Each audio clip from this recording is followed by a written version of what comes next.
Okay, we're recording. So Leah, what this is about, first of all, it's great to see your smile. It's great to feel your energy and connect with you. What this is about is I'm doing interviews that I'm putting up on my YouTube channel, and I'm interviewing just inspiring people in my life, just to share inspiration, share wisdom, share what you're doing in the world, and connect. Cool. Let's play. Okay, let's play. So first, could you give just an introduction to anyone watching that watches this interview? Just like a 1 or 2 minute introduction of you, who you are, what you do in the world, what inspires you. Sure. Yeah. Oh boy, that's a big, broad topic. That'll be fun.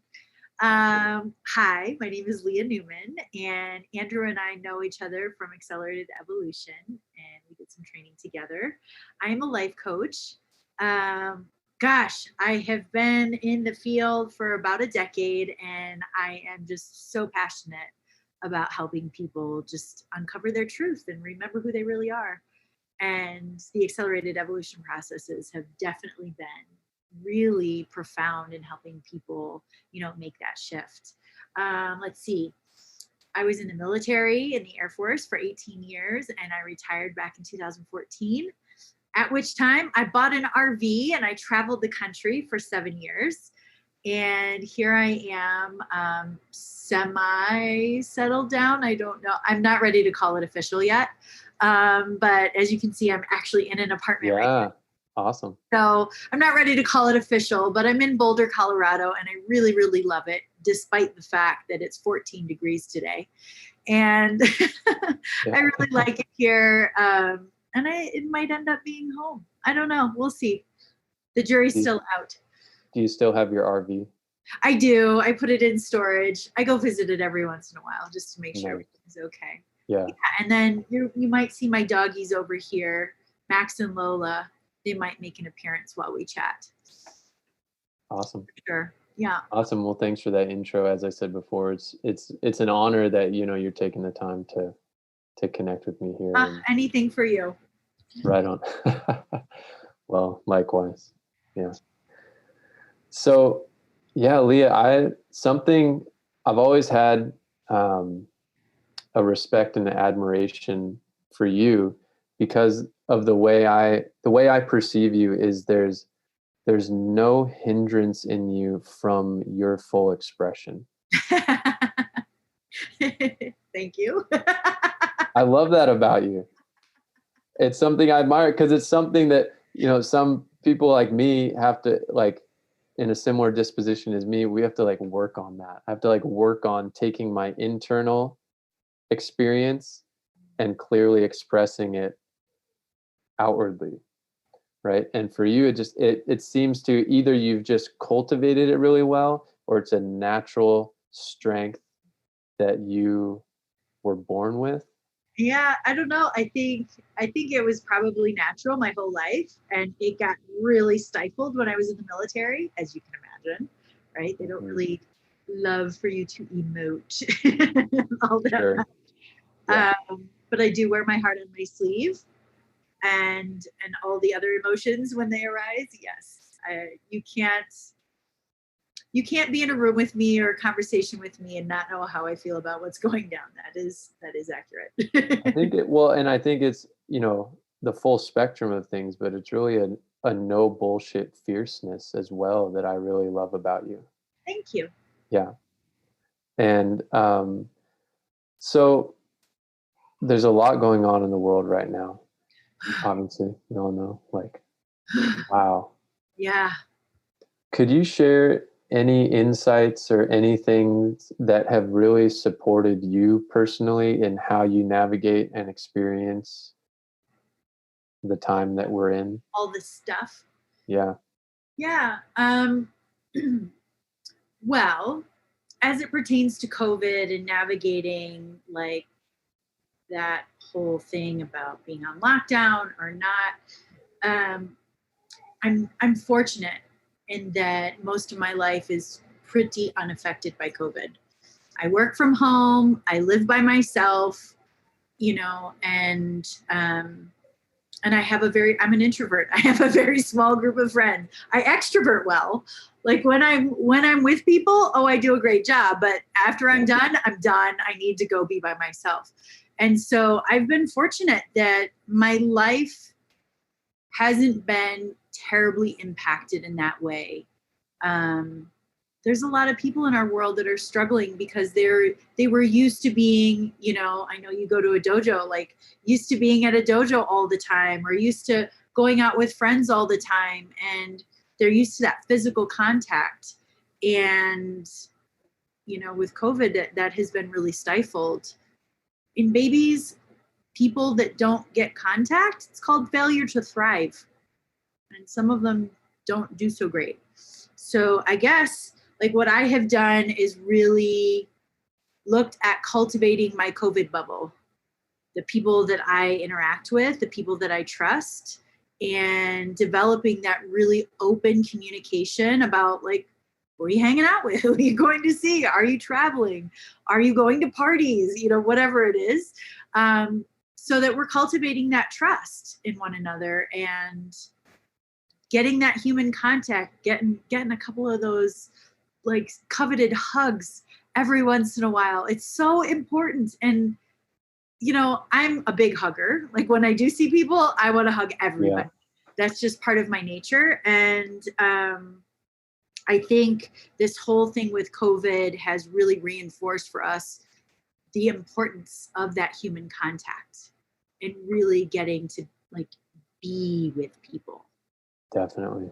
And I think you and I probably fall in the same category of people that like I used to go to retreats and workshops all the time. Yep. And that has been significantly stifled. And I love Zoom, but it's not the same. There's something about, I don't know if it's like ions or hormones, or if it's just like seeing an authentic smile right there in front of you, whatever it is. It's been tough, and so I personally have been just really looking to cultivate those couple of people that I can really connect with. Thank God for my doggies. That has definitely helped me navigate. As far as politics, I won't even go into that. All I'll say is lower importance. That's it. There you go. Exactly. Yeah, we don't have enough time. We don't have enough time to go into that. Yeah. Just lower importance and your life will be way better. Yeah, totally. What I will say about that, what I've been just quickly, what I've been doing is lowering importance by way of putting the importance of just connecting with another person, with another human first, before I worry about all the varying perspectives that they might bring to the situation, because there's so many varying perspectives. Right. And it's not, I don't think it's a time to like necessarily for us to like speak out to our friends and tell them what they should think, because everyone's got a different perspective, and everyone's, I think, got their strength and their weaknesses and their perspectives. So I just put connection with my people first, because I have people on all spectrums in my life that I love and that are great people. And I'm like, it's really interesting. Well, I had a really great conversation about this with a friend of mine. She's also a coach, also on social media. And she said to me, Leah, I noticed that you never do any kind of like political posts or whatever. And I said, yeah, because never in the history of man has anybody posted something and changed somebody's mind. Like never has a post been the reason that somebody changed their mind. It's different if somebody comes to you and says, hey, Andrew, I really value your opinion and I'm kind of on the fence about this. Can you tell me your thoughts? That's different. But that's completely different than a random post to the entirety of the universe about your thoughts. Like, it's just, you're either going to get an echo chamber of people going, yeah, right on, or you're going to get people fighting. Either way, is there value there? I don't know. I tried it a few times earlier on in COVID. I tried. And that's exactly what happened. It was just like a handful of people echoing what I said, and a handful of people combating what I said, and it never changed, and nothing changed, except people got more flared up. Right. And that's also not the point. So I did like 3 of those, and I was like, okay, this is ridiculous. Yeah. So I'd love for you to share. Thank you for that share. Thank you for that wisdom.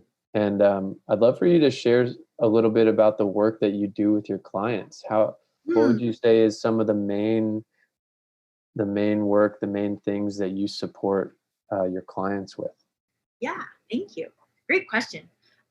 So my business is called Unstuck Yourself. And when I began, it had a lot to do with I kept on having these people that were coming to me and still do, that initial call when somebody reaches out and says, "Hey, can we talk?"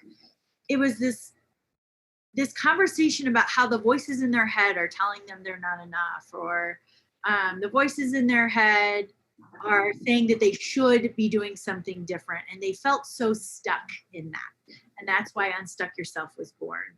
And the foundations of Unstuck Yourself are really about helping you recognize that it is voices in your head, that it's not real.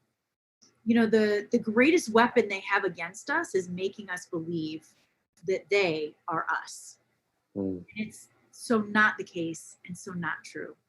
And I like to walk people through processes to help them unstuck themselves, yes, but recognize that these voices aren't real, and get out of their head and really drop into their heart, drop into their truth. I joke around that if you're operating from this brain up here, it's this is great for calculating things. This is great for strategy, like the minutia on the back end of decisions, but it's not real great for making decisions. Making decisions about your life comes from your heart, your gut, and I don't know that I'm allowed to say the other part down lower, Please, on your please share freely. Please share freely. Okay, great. Your pussy or your genitals, right? Down there, that's where desire comes from. That's where desire brews from. Mhm. And so, when you consult those three wise parts of your body, you will always get the answer that you actually need, versus this part that's only going to tell you about limitation.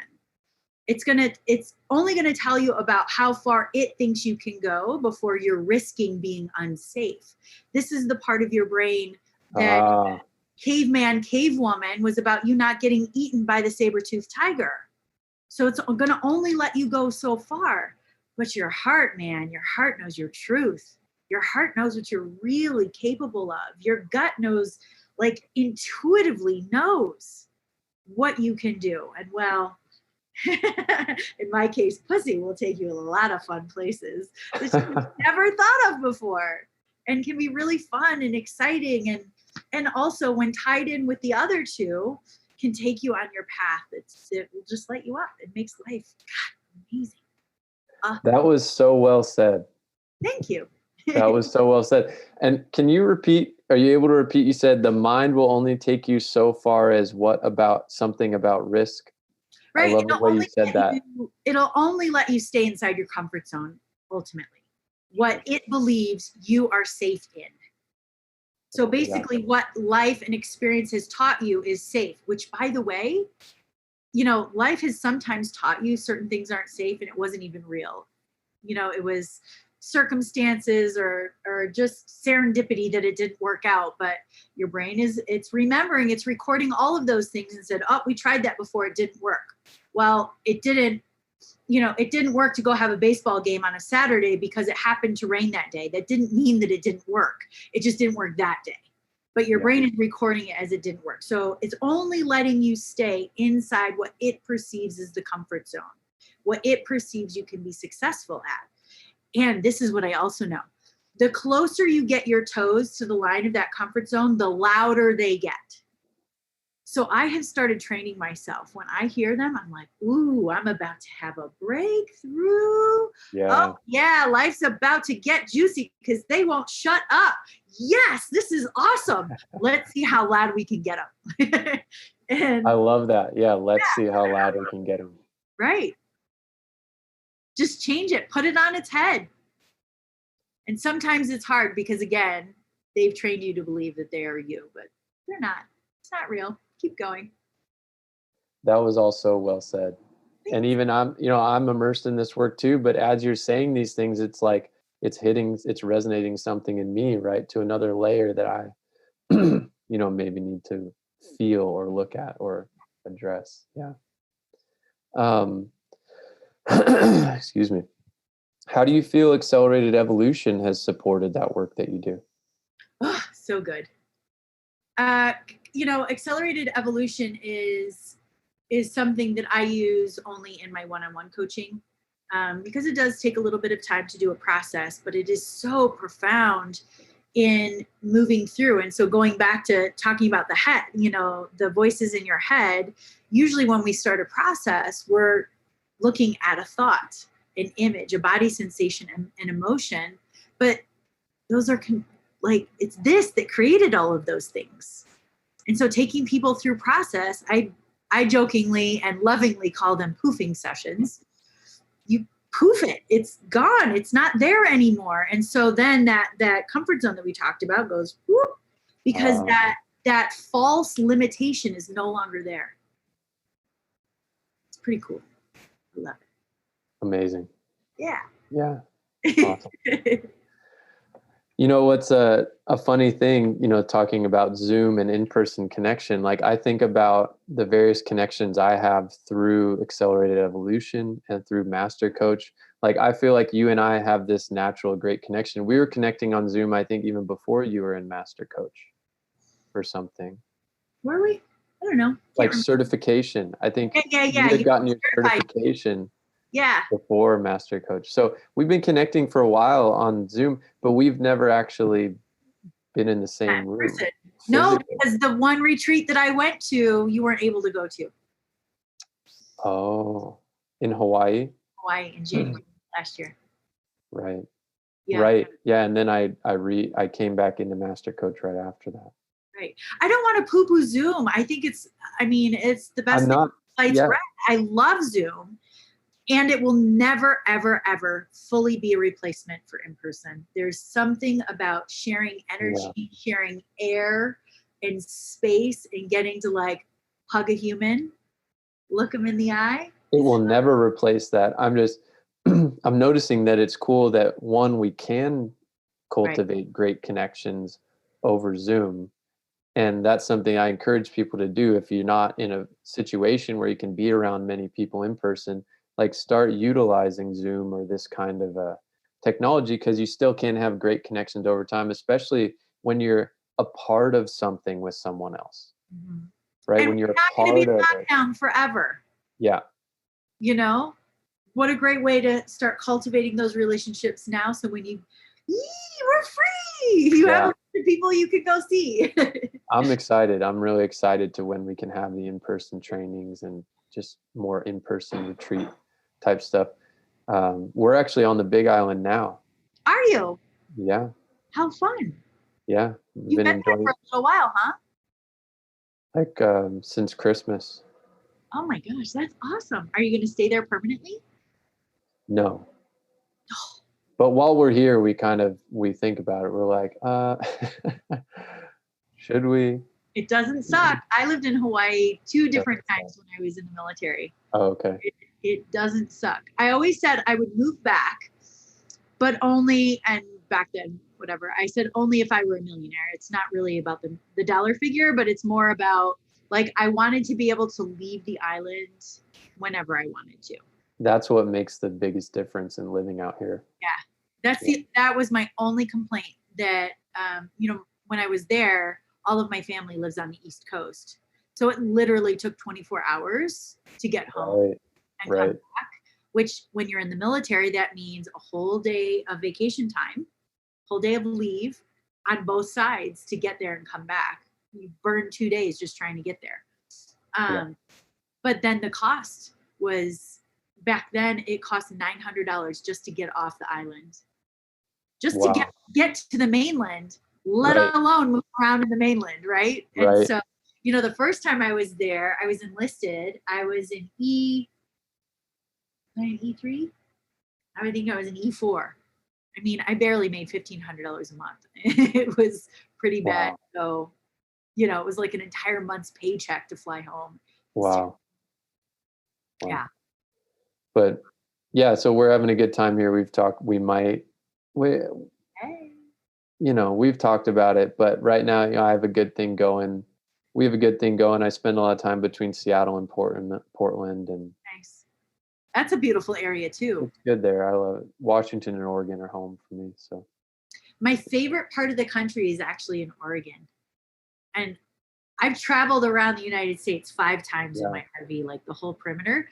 And there's this spot where it goes from California up to Oregon, up through Humboldt County. yeah, And, all the huge, like ginormous redwoods. yeah. And then I want to say it's Orange Beach. I'm probably screwing up the name. On the California side. No, on the Oregon side. It Oh, looks I don't like know. goodies. It's amazing. Yeah, the And then, Oregon coast is really special. right. And I'm walking on the Oregon Trail and I thought an Ewok might pop out from behind one of the trees. Like, it looks so beautiful and so perfect. It looks like a movie set. Yeah, And I thought an Ewok was going to pop out. Like, I'd never seen trees like that. You touch the bark and it's sponge. mm. So cool. And you can hear, like, you're in the middle of the forest and you hear the waves crashing down below. Oh, I love Oregon. That's my homeland. yeah, it's beautiful up there. Yeah. Absolutely beautiful. I can see why. But, if you're not going to be there, I suppose the Big Island will do. Well, it's pretty much our life. Yeah, for a while is going to be between Oregon, Washington, Hawaii. That's sort Nice. of like our. So Tough life. Somebody's got to do it, man. and sometimes BC. I love up there too. Yeah. What do you feel? You were sharing about you had a long career in the military. Mm-hmm. I'd love to hear, what do you feel like were the pros of your experience in the military? Pros of being in the military. Well, I got my bachelor's degree and a master's degree. I traveled all over the world. I think I went to China like 11 times. Wow. Because I was a Chinese linguist when I first started. That was my job. I went to school for 1.5 years to learn Mandarin Chinese, and then I was like a translator kind of person for a little bit. So you speak it, huh? You still speak it? Wow, cool. Yeah. I keep saying, like, I want to do the work and like get back to my proficiency in reading again. Writing was never good. Writing is a tough one, but yeah, I still speak. And my last job in the Air Force was teaching at the Air Force Academy. And I taught French, Spanish, and Chinese. Absolutely loved that. That was amazing. Teaching at the academy was definitely a pro. I loved it. Like, wow, so fun. So cool. What else? Are there any pros that you carry with you now in the work that you do with people and just how you live your life?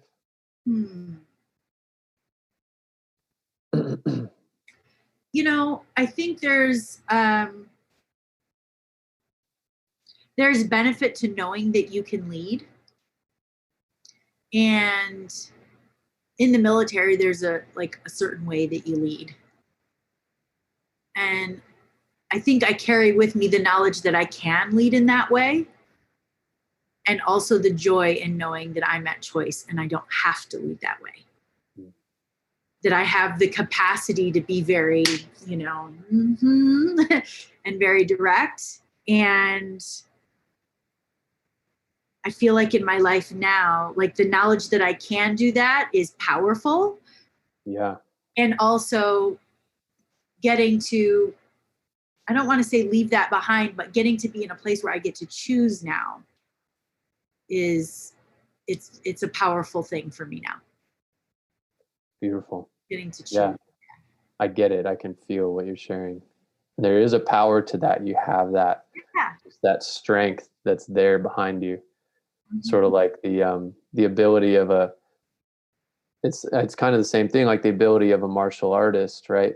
You have all these abilities and you walk around and you carry that within you. You may never use it, right, but it's felt. It's like people don't mess with you. Just you don't attract that. Yeah. Right. Totally. Living in the RV, one of the questions I got the most was people were like, "Don't you feel like unsafe?" I'm like, no.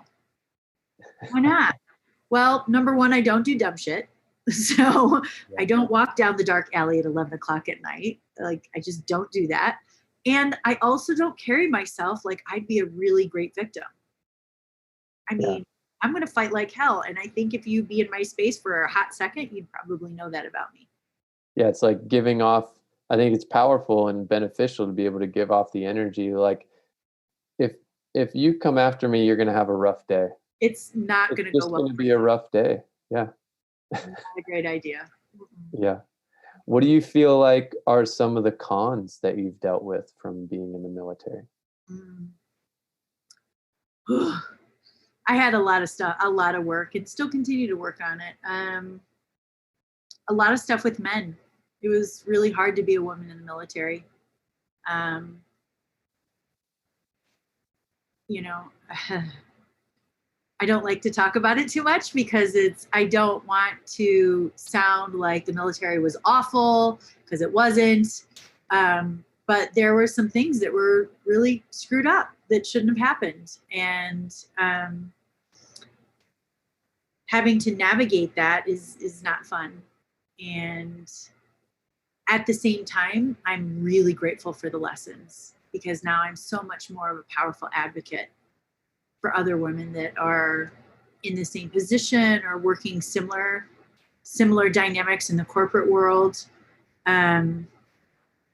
You know, I have experienced, like, I hate the term, but there's really no other way to put it. Like, I would say the inauthentic masculine, or the patriarchy, or another way people might phrase it. I don't like either term, but I really don't know what other way to phrase it. It's the masculine that feels like it must squash the feminine. That it anytime the feminine rises or finds her footing in leadership, well, we better knock her down a peg. The way that I experience it is, it feels like they've swiped at me. And that happens in a lot of ways, in the military and in corporate. You know, things like, I worked my butt off on projects to, you know, advance and get promotions. And then I get a promotion and I must have slept with somebody to get a good performance review. It's like, actually, no, I worked my butt off. Thanks. Yeah. You know, stuff like that.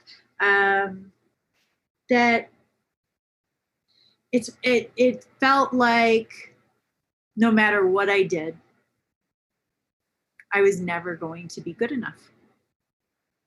And I joke around and say that I had to be a better man than they were to be able to get the same recognition. And the problem is that put me so much into my masculine that I have, you know, once I finally became aware of it, it's been like a decade of work to to walk that back and let that go and realize that I don't need to do that anymore. I get to be me and in my full feminine. I don't need to outman anybody. I can just be me.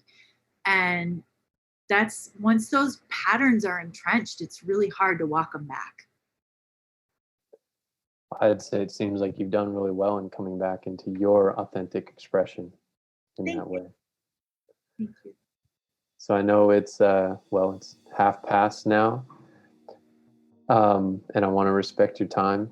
Thank you. And thank you for all of the service that you've done for the country, and thank you for all the service that you do on a regular basis as a powerful force of love and consciousness and strength in the world. I feel you out there doing your good work, and it always inspires me. Thanks so much, Andrew. It's all absolutely my pleasure. Yeah, I'm glad we got to just connect and chat. And till next time. Take care, man. Enjoy Hawaii. Yeah, thanks. See you soon. Enjoy Boulder. Thank you. Bye-bye. Bye. Hey, thanks for watching this interview. I hope you feel uplifted and inspired by what was shared. Make sure you like and subscribe to my channel to make sure that you see all the other awesome videos that we have coming up.